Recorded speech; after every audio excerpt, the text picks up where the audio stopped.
Hello everyone! In the past, I have reviewed The Creature from the Black Lagoon and its sequels, The Wolfman, Dracula and its sequels, Frankenstein and its sequels, and The Mummy and its sequels.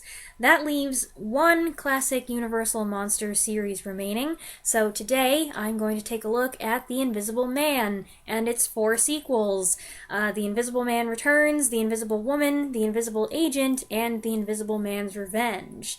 Honestly, I didn't know that there were so many sequels to The Invisible Man. I don't feel too bad about that, though, because really, the 3rd and 5th movies are more like independent things that also happen to focus on an invisible character. It's only 2 of the sequels that relate back to the original, as you'll see. But we'll start with the original film, 1933's The Invisible Man, directed by James Whale, who also directed 1931's Frankenstein and 1935's Bride of Frankenstein, with a screenplay by R.C. Sheriff. It's based on the classic science fiction novel by H.G. Wells, published in 1897. I did read the book many moons ago. Not as far back as 1897. I'm pretty sure I liked it, although it's been a long time. I might not have liked it as much as I think I did. Claude Rains stars as Dr. Jack Griffin, a scientist who has developed a formula for invisibility and successfully tested it on himself. What he doesn't know is that it has an unexpected, dangerous side effect: insanity. Griffin struggles to find a way to become visible again, but as his newfound power over people goes to his head, he becomes less interested in resuming a normal life. It's up to his closest friends to try to bring him back before it's too late, and before the outraged authorities capture him. Many of you know, because I think I've maybe mentioned it once or twice, that Claude Rains is one of my favorite actors. I briefly talked about this performance once a couple years ago when I did a little tribute to Claude Rains. I don't remember what I said in that video, so I might end up repeating myself. This movie was his first sound film, and what a debut! Rains has an enormous presence in this movie. In reality, an actor of shorter stature, he nevertheless makes an imposing figure as he appears on screen. There isn't anything especially horrifying about the way he looks, but somehow there's still something, I don't know, kind of eerie about him. Something off. What really makes this an awesome performance, though, is Rains' voice, one of the greatest voices of Hollywood's golden age. Rains only appears on film once, at the very end, but he couldn't have asked for a better showcase for his voice and his unique way of speaking. You've driven me near madness with your peering through the keyholes and gaping through the curtains, and now you'll suffer for it. You're crazy to know who I am, aren't you? Fun fact, Rains worked hard as a young actor to get rid of a heavy Cockney accent and a speech impediment. No one else sounds quite like Claude Rains, with that husky, gravelly voice that could be both soft and harsh. As Griffin, even when he's not saying anything particularly threatening, there's a quality that puts you on your guard. And he has some great speeches. The writing in this film is a full step above the writing in the sequels. We'll begin with a reign of terror. A few murders here and there. Murders of great men, murders of little men, just to show we make no distinction.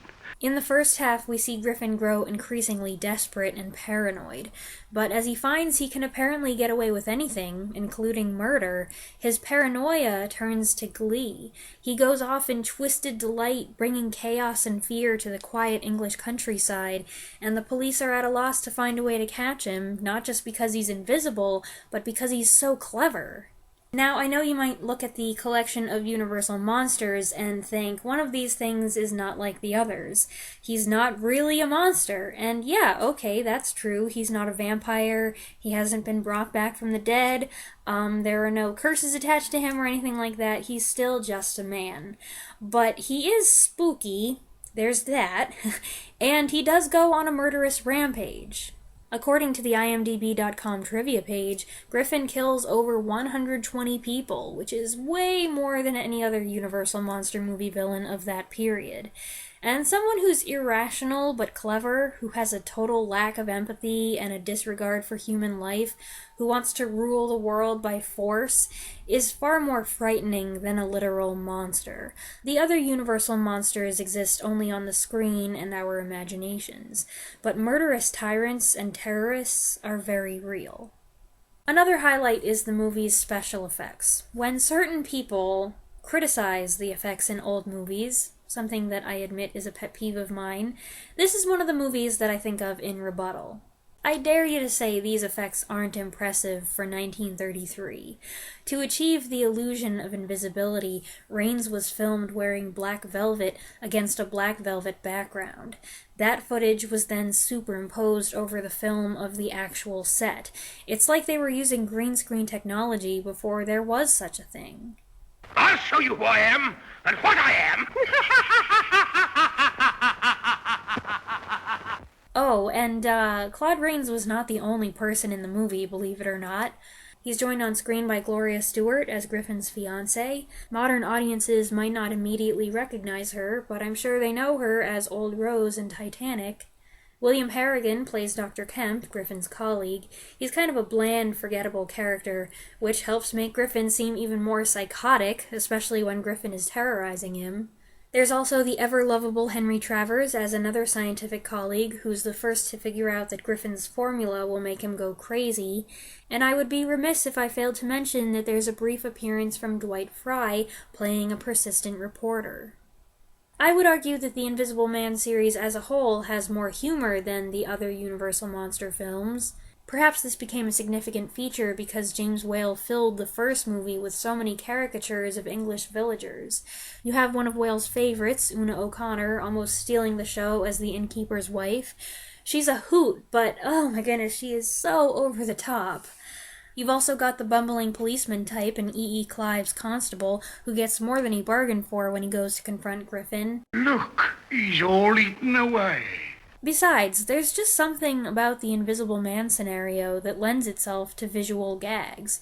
Objects floating in midair, people looking shocked when something unexpected happens and there doesn't appear to be anyone around to have caused it. I suppose it's possible that at times this comic relief can detract from the plot's overall serious nature, but it does make the movie more fun.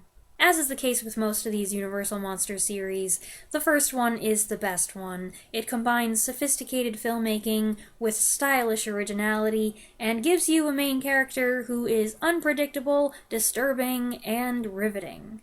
But as a follow-up, and as its own movie, The Invisible Man Returns is pretty good too. It was directed by Austrian-born director Joe May and came out early in 1940 as Universal's monster movie craze of that decade was just getting rolling.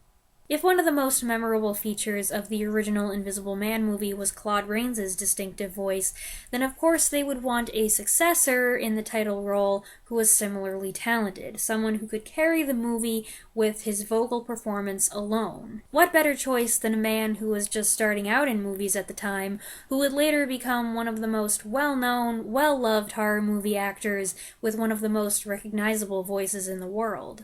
Vincent Price stars as Jeffrey Radcliffe, a man on death row for the murder of his brother, a crime he swears he didn't commit. His friend, Dr. Frank Griffin, the brother of the original Invisible Man, played by John Sutton, brings the invisibility formula to Jeff's prison cell so he can escape. While Jeff runs from the police and tries to clear himself of guilt, Frank works to find a reverse formula that will restore visibility without killing Jeff in the process. But they know there's only so much time before the Invisible Man starts to go mad. The fine cast also includes Sir Cedric Hardwicke as Jeff's cousin, Nan Gray as Jeff's fiancée, and Cecil Kellaway as the quick-witted Scotland Yard inspector for whom the name Griffin instantly rings a bell. I had no idea what to expect from this one. The main draw, I think, is the chance to see, or rather to hear, Vincent Price's awesome voice, so I was quite surprised by how different he sounded here. There could be a few reasons for that. He's a little younger in this than in any other of his movies I've seen. He also has his mouth covered. I do think he sounds more like himself once he removes the bandages, and he's even more classically Vincent Price-ish when the formula starts to affect his sanity. Fun fact, Vincent Price returned for a short but sweet cameo as the Invisible Man at the end of 1948's Abbott and Costello Meet Frankenstein. Don't worry, I'll be back. Not to neglect the rest of the cast, though. Cedric Hardwicke does a fine job, especially interacting with the Invisible Man. It was a surprise to see John Sutton in something else after I just spent a couple minutes talking about his character in my Jane Eyre adaptation comparison. And I really liked Cecil Kellaway's shrewd character here. He establishes right away that the Invisible Man shows up in rain and smoke, so he goes around puffing on a cigar to be on the safe side. That allows us to get this awesome shot where Jeff's silhouette appears in the smoke.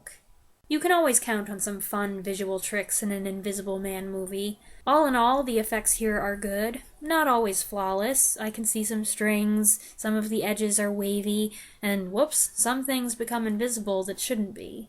Like the original film, this movie has a sense of whimsy, a bizarre mix of horror imagery and absurd humor that sometimes devolves into plain old slapstick. Sometimes this goes on for too long, and I discovered that I find it especially tedious to watch the Invisible Man toying with someone. It's like, I get it, okay, let's move on already. I think the movie's main flaw, though, is that the nitty-gritty details of the plot are a little vague, certain elements aren't clearly established, which becomes a problem later when there's a significant development. I'm supposed to be like, oh, and really I'm just confused. But if some of the details are a little unclear, that doesn't take away from the main storyline. The movie does a good job establishing the main character and his dilemma, and then showing the beginnings of egomania as he starts to dissociate himself with the rest of mankind. In this scene, Price especially lets loose with the exuberant good spirits and rich laughter. That's something I was looking forward to, and I wasn't disappointed. I can roar my head off if I want to. Let's drink to the golden age. Well, drink. Drink to me. But while his actions may not all be exemplary, ultimately we sympathize with Jeff and want him to make it back to his normal state before he's too far gone. I think the real reason why Price doesn't always sound quite like himself is because he's playing his role so convincingly. He's not evil or bombastic or vengeful and power-hungry like Jack Griffin became. He's a wrongfully accused fugitive looking for the truth behind his brother's death. At times he's weary, weak, and defeated. This is conveyed most powerfully, I think, in the Scarecrow scene, when he's so cold and alone that he risks discovery and borrows the Scarecrow's clothes, chatting with the Scarecrow and leaning against it for a moment like it's an old trusted friend. This is definitely a different character from Jack Griffin. This movie came out in January of 1940. Toward the end of that same year, Universal released its third Invisible Man film, The Invisible Woman, directed by A. Edward Sutherland, and where the previous two films had their moments of humor, The Invisible Woman goes full comedy. Virginia Bruce stars as a fed-up fashion model who agrees to be the test subject for an invisibility experiment, mainly so she can get revenge on her boss. Invisibility is achieved via an injection and a machine by a Professor Gibbs, played by John Barrymore. The professor is a quirky, absent-minded man who depends on a girl-chasing playboy for his funding, except now the money's all gone, so the invisibility experiment needs to succeed in order to bring the money back in. The movie co-stars John Howard as the playboy, Charlie Ruggles as his fretful butler, and Margaret Hamilton as the professor's long-suffering housekeeper. Also Oscar Homolka as a gangster hiding out in Mexico who wants to be invisible so he can go home again. He sends 3 inept henchmen to get the machine, among them Shemp Howard, one of the Three Stooges. I think it goes without saying that this movie has no connection to the previous two. There's no mention made of anyone named Griffin. The mood is totally different, and the means of achieving invisibility are all new. So really, I'm not sure why it's part of this collection. It is fun, though. The only thing I've seen Virginia Bruce in, I think, is the subpar 1934 Jane Eyre, so to see, and mostly hear her as this brassy working girl was really different, but she pulls it off. I didn't recognize John Barrymore at first, under all that makeup. His character was a quirky one, but I really enjoyed his interactions with his playboy benefactor and with his housekeeper. That's a comedy duo I never would have expected, The Great Profile and The Wicked Witch of the West. The plot is pretty absurd, and there's a lot of humor, lots of slapstick. Some of the jokes, quite a few of them, are just so silly, they're either groan-worthy, or, what's worse, invoke no response at all. You can see the joke coming a mile away, so when it arrives, it falls flat. However, there are funny parts that stick the landing. It's probably not what you'd call clever or witty, but I laughed in spite of myself. The special effects are decent too, sometimes better than in the last movie, sometimes not. There are a few oopsies here and there. The biggest one was in this scene where you can see the outlines of Bruce's velvet sleeves against the dress. I do appreciate that this movie addresses some of the impracticalities of invisibility a little more explicitly than its predecessors. People step on you or trip over you, you get cold going around naked all the time, and it's really hard to talk to an invisible person face to face. Where do you look? They solve that problem in this scene in the most ridiculous way. Put a lampshade on her head. I don't have as much to say about The Invisible Woman. It's pretty straightforward. A brilliant masterpiece it is not, but I enjoyed it, even though it does seem like an odd fit in this collection. In 1942, Universal brought The Invisible Man into the war with The Invisible Agent. At this point, the original Wells story is credited as a mere suggestion, and even that's a stretch.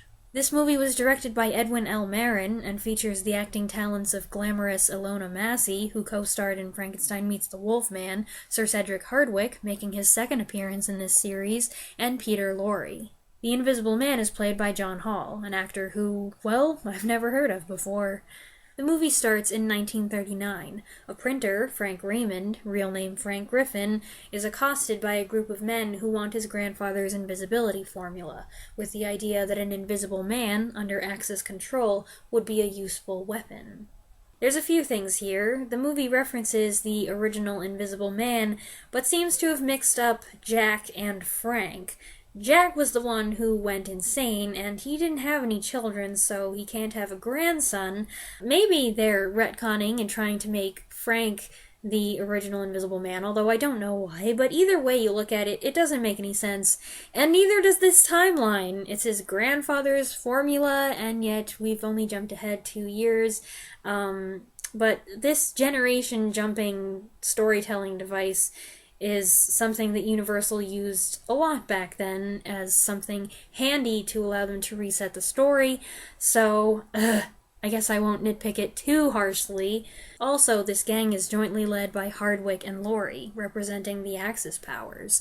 This requires a stretch of the imagination, not to accept Hardwicke and Lorre as the bad guys, but to accept that Hardwicke, such an Englishman, is German, and Lorre, in every way a European, is Japanese. I have never been able to wrap my head around the casting of Peter Lorre in Asian roles. Maybe if I watched a couple of his Mr. Moto movies I could see it, but I doubt it. Anyway, Griffin, or Raymond, gets away. When he files a report, the US government in turn asks for the formula. He refuses to give it until the Japanese attack Pearl Harbor and war breaks out. But rather than give up the formula, he insists on being an agent himself, going into Berlin to discover the date of a planned sabotage attack. This movie came out fairly early in the war, and it shows. Its representation of Nazi Germany is vague, and it goes out of its way to make the Germans look incompetent. Dumbfounded soldiers watch as the Invisible Man parachutes in. They all just stand there without shooting at him, which is ridiculous. There's also an excessive amount of hiling, and the second-tier German antagonist is a buffoon. Basically, it's depicting the Germans as cartoonish, barely a threat, and very, very defeatable. Once again, a lot of comedy stems from the Invisible Man playing tricks on and mocking an unsuspecting target, and I seem to have reached my limit. I found this scene incredibly annoying. The whole point of the Invisible Man strategy is to enable a man to slip in and get top-secret information without anyone knowing. But instead of just laying low, which is all he had to do, the Invisible Man recklessly goes after this guy. We get this long comedy sequence, and honestly, I feel bad for Ilona Massey's character, a double agent whose position is endangered because the Invisible Man is showing off and acting like an idiot. And thanks to his antics, his own cover is blown within hours of his arrival, it seems. What a jerk, and what a waste! Seriously, this made me so mad. Everything turns out okay because he's lucky, not because he's smart. John Hall does fine playing the role he's been given, but the character's a massive disappointment to me. Oh, and there are some weird things too. The invisible kiss? Both the Invisible Woman and the Invisible Agent have a love story angle. It's not a deep one, mainly consisting of one party hoping that the other party turns out to be as attractive as he or she sounds. Another weird thing, when the Invisible Man wants to show himself, sort of, to Ilona Massey, rather than doing the bandages thing, he digs into her cold cream and smears it all over his hands and face. Ugh! I'm sorry, but that is just nasty. It's weird to look at, and just imagining how it feels, ugh! I did think the Hardwick and Laurie duo was interesting, where they're working together but barely. They have a couple amusing exchanges, and the movie does eventually take a more serious turn. Nearly an hour in, the Invisible Man suddenly delivers a harsh invective against German tyrants and sadists. It's a heavy-handed speech, kind of forced in there, and at odds with the rest of the movie up to that point. I guess I don't have to tell you that I didn't think much of this one. It's somehow more ridiculous than the last movie, which was a straight-up comedy and very silly, and it feels long. Still, I guess it has its moments. 2 years passed before Universal released the fifth and final movie in the Invisible Man series, 1944's The Invisible Man's Revenge. Once again, John Hall plays the titular Invisible Man, but he's actually a different character here. The movie co-stars Leon Errol and John Carradine, with Alan Curtis, Evelyn Ankers, and Gail Sundergaard. The main character here is Robert Griffin. Since there's no reference made to any other Griffins, he's apparently no relation to previous characters, so why they bothered to name him Griffin, I don't know. Maybe because it's obligatory in an Invisible Man movie to have a character named Griffin? Robert Griffin escapes from a ship in a crate. We see a newspaper article saying that he's a homicidal maniac who's escaped from an asylum. Or is he? I'll come back to this. He calls on some wealthy friends of his, friends who left him behind after a jungle accident. He lost his memory for 5 years, but regained it after getting hit on the head again. Now he's back to get his share of the diamonds they found. It's unclear to me whether or not this couple is guilty for causing the accident that incapacitated him in the first place, but they're definitely not innocent. The wife drugs him and gets her husband to throw him out, stealing the evidence of his claim in the process. To make what feels like a long summary short, he eventually ends up working with a mysterious doctor who's been doing invisibility experiments on animals. He volunteers to be the human guinea pig, and once he's invisible, he goes back to harass his so-called friends into giving him what he wants. So remember what I said about the homicidal maniac escapee thing? Okay, when the movie first started, it popped into my head that, hey, maybe they're doing a follow-up to the Invisible Agent character, but bringing back the element of the insanity side effect. Griffin had become addicted to his secret power and was running around Europe wreaking havoc, and it was going to be a huge quandary for the government because here he was this national hero, but he was causing all these problems now, so what were they going to do? I thought it sounded like a neat idea and a decent way to continue the storyline from the previous movie where the insanity factor was glaringly absent. But it turns out I was wrong about all of that. I don't even think I was supposed to question that newspaper article, which is a letdown because I thought the mystery of whether or not this character was truly insane and the formula might make him worse was the most interesting part of the movie. Without that angle, there wasn't anything really compelling here. The Invisible Man is a creepy jerk, and while John Hall is sufficient as a villain, he doesn't measure up to Rains or Price. An impossible task, I admit. But there isn't really anyone to root for. The side characters are blah, nondescript, and underdeveloped. I did think John Carradine's Dr. Drury was interesting. He seems super sketchy at first, but I don't think he's really a mad scientist type. He wants fame and figurative immortality, but he's not really bad. And the movie does add some of its own elements, rather than just rehashing old material. There's no reversal formula developed, you're invisible until you die, unless you get a blood transfusion, and even then the effect is only temporary. This leads to the comparison of the Invisible Man being like a vampire, which is interesting, and we get some creative makeup and effects as Griffin's visibility starts fading. And another good spooky effect occurs here, when he wets his hand and rubs it over his face to momentarily reveal his features. With this one, though, I thought it had a promising title, but it didn't really live up to my expectations. So it's just as well that the series ended here. They seem to have exhausted the possibilities. On a case-by-case basis, the sequels aren't bad. The Invisible Man Returns is a solid movie, I think, and The Invisible Woman is an enjoyable romp. The last two movies, The Invisible Agent and The Invisible Man's Revenge, well, they weren't as enjoyable, but that doesn't mean that they didn't have some stuff going for them. For those of you who are Abbott and Costello fans, they did have a full-length run-in with The Invisible Man in 1951. The Invisible Man there, played by Arthur Franz, is a boxer who gets in trouble with the law, and Abbott and Costello are a pair of detectives who try to help him out. I saw it when I was a kid, and I think I thought it was alright, though not as good as Abbott and Costello Meet Frankenstein. Alright, I think that's about all I have to say about the Invisible Man series. I hope you enjoyed this video. Sorry that I did not appear in costume. I did consider it, but I don't have any bandages, and I did try scarves, which looked cool, but the ones that looked the best smelled the worst. They have an old house smell, and I would have died before I finished filming, so that wouldn't have been good. Go ahead and share your thoughts on these movies if you've seen them in the comments below, and I'll see you next time. Thanks for watching.